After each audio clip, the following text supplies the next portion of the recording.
mechanism mo, total ban na lang. Total ban na lang. Total ban na lang. Total ban na lang. Total ban na lang.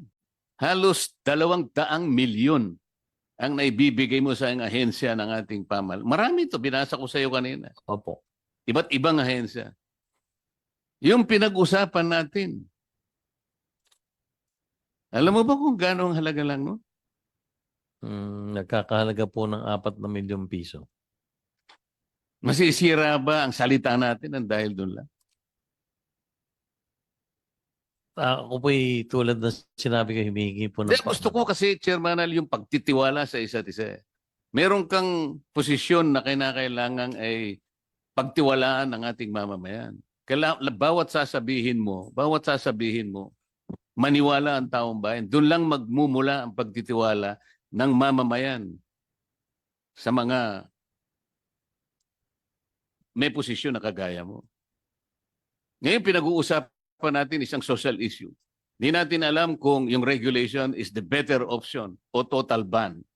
Hindi natin alam yung social cost will be outweighed by the benefits that your organization or yung iyong sektor na kinakatawan ay makatutulong talaga rito. Ngayon, ang pinag-uusapan natin, ang kapasidad mo. Paano mo masasabing mapaninindigan mo ang pagre-regulate? Kung halimbawa sa usapin lamang na simple, wag na yung sa akin. Sa iba't ibang panig ng ating lipunan na kinakatawan ng PAGCOR. Kasi mamaya mayroong magtatanong sa'yo, halimbawa,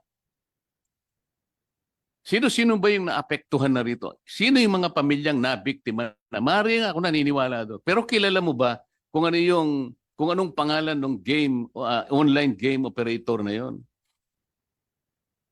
Na ginamit kung sino sa atin ang nabiktima na maaaring ikinalungkot ng pamilya, pinagsisihan ang nangyari. Alam niyo ba kung sino-sino yung mga tao na may-ari ng game, online gaming operator? Alam niyo po ba? Meron ba kayong listahan? Meron pong listahan. So, nasa legal po siya o... Nasa legal po. Hindi ko po kasi alam yung sino po yung iprepresentang with. Hindi ko po kasi kilala po. Pero yung kinasangkutan at ano yung ginamit na platform, alam nyo kung sino-sinong may-ari ng online gaming, di ba? Alam nyo lahat. Opo.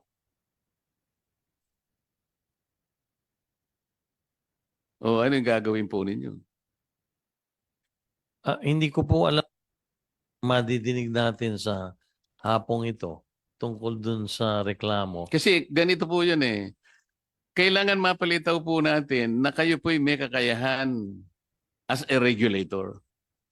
Siguro, wag na yung operator, as a regulator. Dito po nakasalalay kasi ang kapalaran ng napakaraming ahensya. Dito natin pag-uusapan, ando na po yung benefit na nabibigay nyo. Hindi naman po natin maikakaila yun. Kaya lang merong social cost nga po. Ito po yung titimbangin natin.